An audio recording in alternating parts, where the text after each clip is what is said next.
කොල්ලෝ ඉන්නවා. හරියට දුකසේ. බඹසර රකින්න බෑ. අපිටත් ඇවිල්ලා කියනවා බඹසර රකින්න බෑ ස්වාමී. හරියට දුකෙන්. ඉතින් රකින්න බෑ නම් පන්සිල් රැකපන්.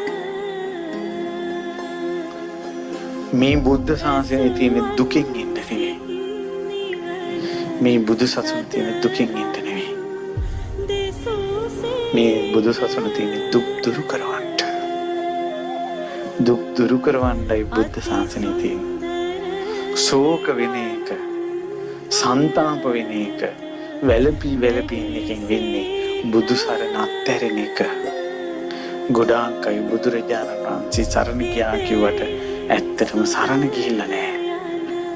බුදුරජාණන් වහන්සේ සරණ ගිය කියන අලුත් වෙනවා. අද ඉඳලා අලුත් වෙනවා. වෙච්ච වැරදි ඔක්කොම අමතක කරනවා.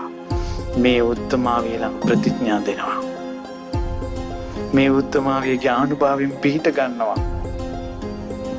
ඒ නිසා යසෝදරා මහරහත් තෙරණිය ආයෙත් මේ ලක්දිරණට වැඩම කළා. ආයෙත් යසෝදරා රහත් තෙරණිය අපි ඉදිරියට වැඩම කළා.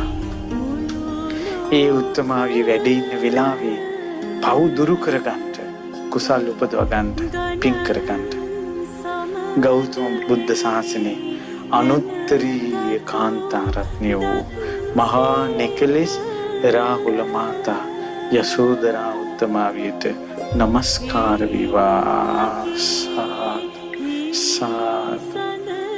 යසෝදරා රහත් තෙරණියගේ පිවිතුරු ජීවිතයේ ආනුභාවයෙන් බඹසර රකින, බඹසර කැමති අයගේ බඹසර සීලය සුරකේවා.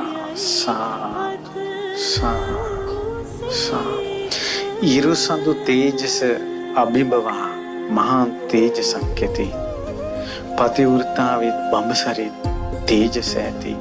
යසෝදරා උත්තමාගේ තේජසේ ආනුභාවයෙන් බඹසර රකින්න අයට තියෙන බඹසර උවදුරු දුරින්ම දුරු වේවා.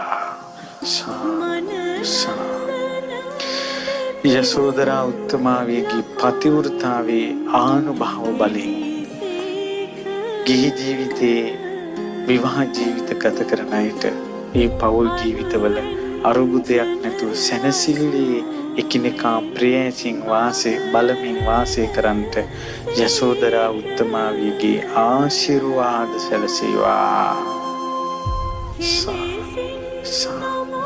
අපිටත් පිවිතුරු ජීවිතයක් ඇති කරගෙන නිකලෙස් හද මඩලක් වෙන්න වාසනාව වේවා.